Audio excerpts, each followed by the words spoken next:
All right, you're live. Go live. Today is Saturday, the 26th of August, 2017. We are in North Peoria, Arizona. My name is John Draftz. I'm a member of the Maricopa Live Steamers. Joined the club shortly after its incorporation in 1972. With me is Roger Netz, who happens to be a founding father of the Maricopa Live Steamers, and what we're going to do is do some reminiscing, unquote, the good old days, unquote. And Raj, probably the biggest question that tends to come out in people's minds this far gone into the steamers is how to get started. Who was involved and what did they do and when did they do it? In about 65,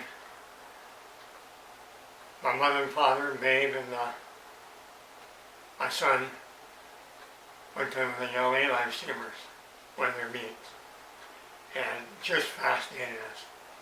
So we got home there and we're talking about it and talking. Bill Carmen was working at Webster's Hobby Shop, and he had started making a list of people who were interested in live steaming. And I was talking with him, and he said, well, here, I will give you my list. So I had also met Dick Morris before that, and Dick Morris when Dick Morris used to come over to the house, we looked at slides and stuff about live steam. Then Bob Manette came into it, and there were several other people. I'll remember them later. But we were just enjoying ourselves, and then we got to talk and decided it was time for us to form a club. So when we did,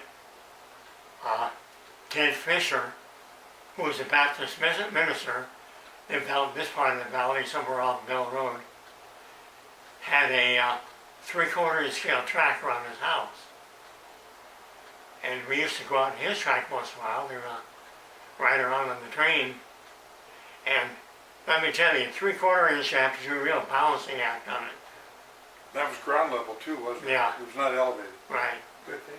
Much worse than 1 inch. But anyway, we decided it was time to put a club together. So Ted Fisher was the president.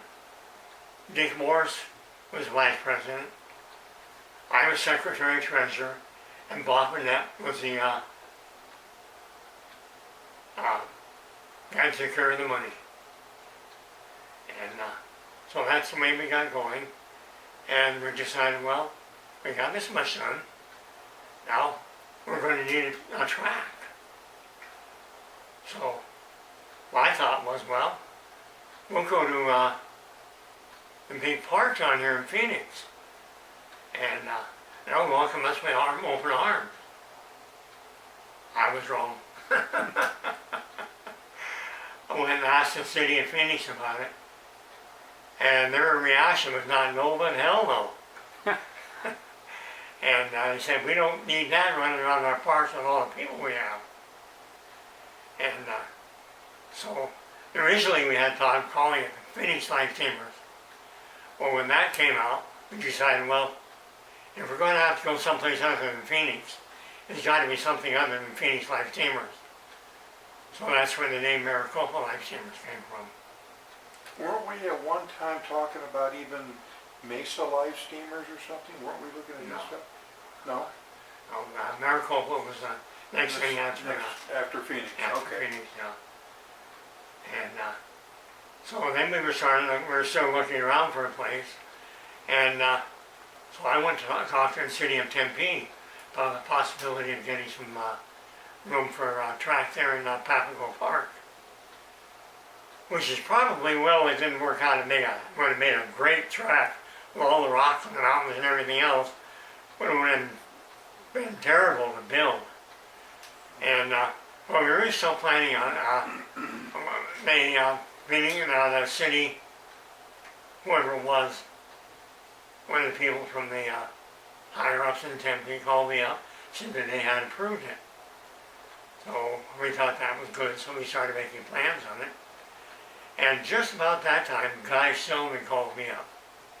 And I had known Guy for several years, and I used to go out and work on his trains.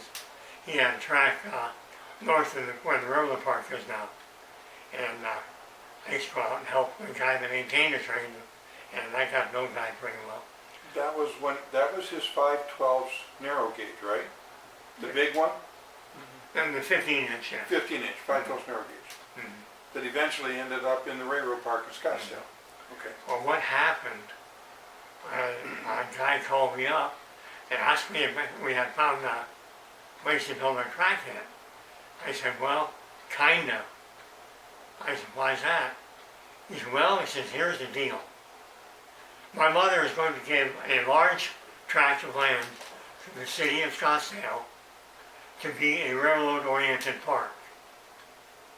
And I would like to know if you would like to build a club track in the Scottsdale Railroad Park. I said, well, I can almost tell you for sure yes, but I have to check with the other people. So I said, please check, let me know right away. So I called them all that day and talked to them, and everybody was, had the same idea, yes. So I called the guy back, said, yeah, we'll do it. So, okay. So we were invited officially to build our track in Scottsdale at the Live Steam Park, or the Steam Park. And about that time we started getting more and more members. I think you were one of them, right after we moved over to Scottsdale. Where did the track come from? You Well, said... I mean, that's a different story, yeah. Good story, thank you. Bill Carvin called me one day. He said, Roger, one of my customers has a 7.5-inch gauge track outside of Healy Bend. And he wanted to know if I knew of somebody who would want to buy it. I said, how much do you want for it? He said, he wants $300 for the track. I said, how much track is there? I can't remember whether it was 300 feet. It was not a bad amount of track. And he wanted $300 for it. So I said, let me talk to my guys and I will let you know. So I called Dick and Bob and everybody else who was involved. They thought, well, that'd be a good idea, but where are we going to get that kind of money? So I said, well, let me call the members now, and I will see if we can get everybody to, we got about 30 members, at least 10 members. We get everybody to donate $30 a piece, and we'll get it. But we couldn't. And so I called Guy up and asked him about it. He said, of course I will. He says, do you need any more? I said, yeah. I said, we need about $90 more. Okay, so he sent me the whole deal. And so that's where we went down and bought that track. And Don Bernard had a friend who had a sailplane trailer. And he loaned us the trailer to go down and get that track on. Don was the gentleman who had a track on northern Camelback, and 8041 North Camelback, he was, or North Northern, I know that was the address. And he had bought an 1.5-inch Pacific from a school in the San Francisco area, who had built it as a shop project. And they never finished it. They got the boiler on it and everything. So they, I think they wanted $2,500, something like that. So Don bought it. And he brought it home here and he finished it up. And he built that track around his house. And we go out there and run once in a while. But anyway, Don tore that track up. He had donated that to the Live Steamers out in Scottsdale. But he would never pay any money for dues. So consequently, Don was never a member of the Live Steamers. And we went to the park there to decide where to build the track. So Guy pointed out an area which is north of where that big passenger car and the locomotive is now. And so we decided, okay, we'll get together on a certain Saturday morning over there, and we'll have a bunch of shovels, we'll dig a trench around there, we'll go in with gravel, and we'll build our track there. So it was, we agreed to meet there about 9 o'clock. I got there about 8 o'clock. They'd already started building. They got it dug up halfway around and a track down in the ground, which was not good. They didn't want to dig it out again and fill it up, so that's when we built that first track. Literally a ground level track. Yep. It was moving all over all the time and everything. But we could run on it anyway. We built 1-inch scale and 4 3/4 inch and a half scale. And we had a couple of 1-inch scalers. Ken, what was the guy's name, hon? We had a 1-inch scale, 6-0. And John and I did some work on it. And, Dick Morris had 1 inch. Yeah, Dick had 1 inch. And Matt Fairley had 3/4. That was before, Matt Fairley was 3/4. Yeah, that was before. That was before, Don Bernard. yeah. Yeah, Matt was here later. Later. Yeah. And, we never built 3/4 inch out there because there was only 1 or 2 people who would. We actually had triple gauge out there. We did, when we first put the track down, we had all 3 gauges. Okay. We had 3/4 inch, and 1.5 inch, 4 3/4, 3.5, 4 3/4, and 7.5 inch gauge track. But there was very little activity on the small gauges. Most of it was 7.5. Now, before we get too far down the road, I've got a roster from the 1970 era. Let me read off some names, and some of these you've already talked about, but some of the other ones, you can maybe give us a history on where they were in terms of the early days. As in 1970, the president was Ted Fisher, and you've already commented, now he was one of the founders, right? He was one of the founders. Okay. The vice president at that time was Bob Manette. Now, was Bob one of the founders? Yes. Okay. And the secretary was some guy named Roger Netz on South 6th Avenue. I think you're familiar with him. Yeah. In the early days, the secretary and the treasurer position was a combined slot, and it was all the way up until, I don't know, I'd have to look it up. But it was like maybe 6, 7, 8 years before we finally split the position. There was an editor called Don Bauer, but Don was not one of the founders. No, I edited the newsletter until Don came in, and he said he wanted to do it. So. Right. So he would, if we want to think about this in terms of generations, we would say that, for example, that you and Ted and Bob Manette were all first generation, and like Don Bauer would have been considered second generation. There were several others. My father, Carol Netz. Yeah, I've got Carol. He was one of the He was a founder. And Fritz Kuster was a founder. yeah, Fritz was. And was Gabe was not a founder. Yes. He was a founder? Yes. Okay. Gabe Brooks. And then Bob Devaney, Yes. he was a founder? Okay. And Jim Staggs out of Tucson, I don't think he was ever involved He was never a member. Right. So he was, okay. I thought you had him on the roll somehow. Jim and Helen. I don't remember him being on there. I know. I'm sure he never paid any attention. They've got him on, yeah, well, that may have been, he's on the run. I think we probably charged him only $5 a year or something like that. Or nothing. Okay, but he would have been like second generation then, right? Yes. Okay. Ivan Lake, First generation. second, First. he was a founder? Okay. Yeah, he was in the scene. He loved it. I mean, he was building stationary engines. Okay. And I think he was building a tractor as well. probably something like a case or something. Mm-hmm. Okay. Mort Kimsey, Founder. one of the founders. Mm-hmm. Okay. What a great old guy. Now, was Bill Carvin a member? Did it? No. He was just He helped us organize. He was an agitator, in other words. Mhm. Okay. Gordon Sullivan, Yes. Founder. he was one of the founders. Mm-hmm. Okay. And then obviously we had Cooster, and we had your dad, Carol. And was Guy Stillman actually ever a member of the club? Oh, yes. He He was. never came to any meetings or anything like that, but he paid dues every year. Okay. And Jim Kuntz would have been second generation, right? Along with Don Bauer. Yeah.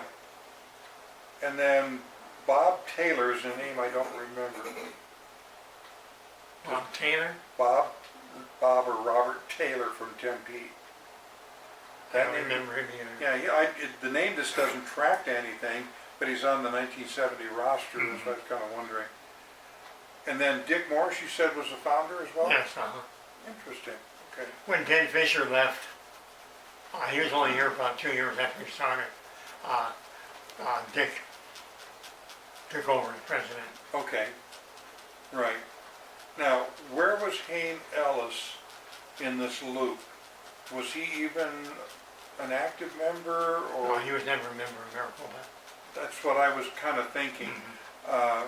For the record, Hayne, like Guy, had 5/12 narrow gauge, and I thought he had a K-27. Yeah, there's a story behind that.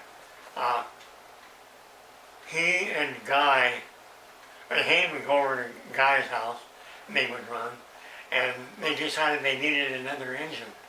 So Hayne started looking around, and he found an engine in Colorado. And he had, when the engine had originally been built in Texas, Pacific Shops in Texas, and had been a Pacific 462, and a guy in Loveland, Colorado, wanted a 15-inch gauge engine, but he wanted it to be look like narrow gauge. So a guy in Colorado Springs rebuilt it to make it like a 262, and so then this guy in Loveland decided he wanted to sell it. So Hayne went up and looked at it, and he bought it. He brought it back, and he and Guy actually bought it together, and they put it on the track out there north of where the track is now. And then when they moved everything over to the present location, that engine came along. Then Hayne always wanted a K-27. So he talked to some people in Colorado about building one. They agreed to build one for him. So they did. A big engine. Mm-hmm. And so when they finished it up there, Hayne had it in his mind he was going to run it out of the park. Well, he called me up, asked me if I would go get it for him. So we said, yeah. So we went down and rented the biggest Hertz van we could rent, which is not good because the back of the tender stuck out the doors. And when we got it all passed down, we brought it down there and got it unloaded. And they got it all fired up over there, and they had to move the track back, I think 10 inches or so, where it had originally been built, so the K-27 could get through there. The story to that, unless I misunderstood it, was they had the old station platform, which was a concrete slab with railings to keep people from falling onto the track. And as Hayne brought the engine around, it got into the front part of the station with no problem. But as it kept working, it literally ended up doing was taking jacks, probably digging out the end of the ties, using the concrete from the station as a base, and they just literally jacked the track away from the station so they could get the locomotive through the thing. And you got to remember, this is an 1.5-inch aluminum rail. This is like probably, what, 12 pound? It was 12-pound rail. 12-pound rail, steel, which isn't exactly, you don't bend it that easily. No. So yeah, that was the case. As a piece of trivia to the first track that we put down, and I'll let you expound on it as you want, the turntable that we used for the steaming bays, I think is the one that came from Don Bernard's. I think he donated It that. could well be. I don't know if I ever knew that or not. Yeah, I think he donated it, and it ended up as the turntable, which was simply set on, I think, 4/8/16 block, maybe 3 high or something like that. And it was scary every time you used it. Oh yeah. Now what made it even more interesting, now this is actually kind of second generation, the fingers that went off that turntable were, the track was set on wooden fingers, okay? The wooden fingers, the 4/8/16s or the whatever these big huge timbers were, came from the Legend City roller coaster. Mhm. That's where those things actually came from to begin with, the fingers that went off the original turntable. Now, back in the early days when we first got set up at Scottsdale, we didn't have a turntable. We unloaded the trains in Scottsdale the same way we did at Adobe City, at the museum, at Pottsville. We just simply had a ramp that went up to an unloading area. You backed your vehicle or whatever to the ramp and shoved stuff off, and down the ramp it went onto the track. There wasn't a turntable as such initially. When we put the turntable in there, it was very shaky affair. Oh yeah. Oh yeah.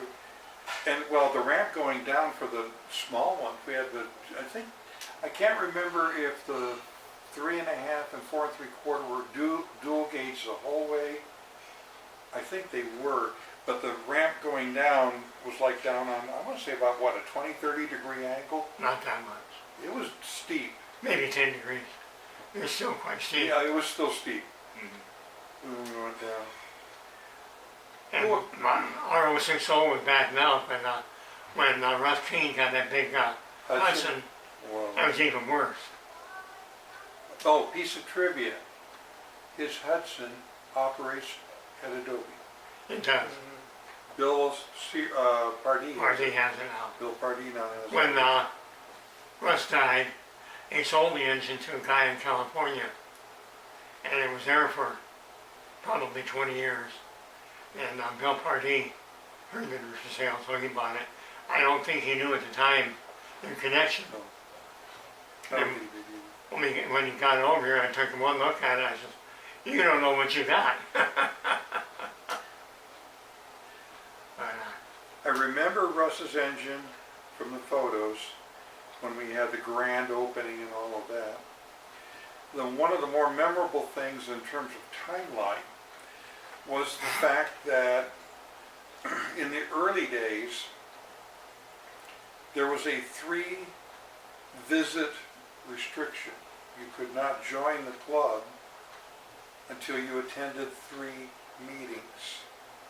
That was to give you a chance to figure out what the steamers were all about and vice versa. So I wasn't able to join until like December of '72, something like that. And I was over at Bob Netz's house as one of my times, and I don't remember where the other ones were. But the most memorable thing I have from being over at your place, which was probably October of '72, because that was one of my trial meetings, is that's when we voted to incorporate. mhm. The actual vote to incorporate was done at your house, Oh, sitting in yes. your living room.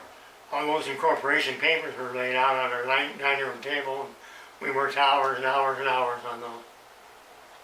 But that was one of the more memorable visits I had in those early days, was over to your place for the incorporation. Now the timeline that I have and I haven't found the minutes yet, is that somewhere in the 1968 timeframe, and I want to say towards the beginning of the year versus the end, is when we actually saw the first recorded minutes of the Maricopa Live Steamers. Mhm. And then it was from that point in 68 until the end of 72 when we formally incorporated. Does that sort of sound? That's close anyway. I don't know the exact dates. That's, I've got to chase the minutes down for those. mhm. Because I think in the early minutes, oh gosh, it's been a while since I've looked at them. I want to say in the early minutes, which you would have been taking minutes on as the Mhm. secretary, it was classified as the Phoenix Live Steamers. It was actually shown in the minutes as the Phoenix Live Steamers, and then eventually, like you said, it migrated over to Maricopa County The Maricopa Live Steamers. and the Maricopa Live Steamers. And I think part of that was self-defense, if I remember right, because we didn't know where we were going to end up. So if we said Maricopa, that pretty well covered a half a dozen towns all That's over. not as far as we wanted to go. We hit on one of them. Yeah. Um, That was made pretty clear that we weren't going to get a location in Phoenix anywhere. yeah. That's why we changed it. The other piece of trivia that goes into our incorporation, which is still around today, Mhm. is the very first big engine the club owned, which is 7282. That's where it got its number from, was 1972 was our incorporation date, and 1982 is when we bought it. Mhm. It's just kind of hazy there. The guy Silma might have paid for that. No, he didn't. No, he didn't? No, Okay. that was actually another piece of trivia. Right now, the club has a $100 usage fee one time to run any of the club engines. Mhm. And the question is, okay, where'd the $100 come from? And the $100 came because we sold bonds, or we charged, I remember that, people yeah. threw in money or something like that, Mhm. and they were throwing in $100 a pop, because the engine, I think, cost 8,000, 7,000, something like that. And people could throw in incrementals of $100 to buy this locomotive. And the other part of the history, was it Chet Peterson? Was he the one that built that? Not Railroad Supply, or was it? I don't know. No, I'm the railroad supply. It would be Chet Peterson Railroad Supply. He brought it over and said, what about it, guys? And we love the engine, big engine, all that kind of good stuff. We didn't have any money in the treasury for it. So that's when they passed the hat and people were throwing in essentially $100 bills Mhm. to buy a piece of the action. And I want to say, I know we sold bonds. I remember selling bonds because I I was remember the that. treasurer having to cash all of those suckers out when it came due. And we did one of three things. They could either get their money back direct plus the interest, they could get the money donated into the treasury just as an outright donation, or they could apply it to dues. Mhm. And that's how we liquidated all the bonds. And I will bet you that if you go back into some of the early paperwork, you'll still see some of the original bonds that were never sold or issued. We still got them in the back of a book somewhere, Mhm. because I remember cashing them out. I never donated to that because I don't run diesel. That's true. That's true. Should we take Well- a 5-minute break? Take a 5-minute There we break. go.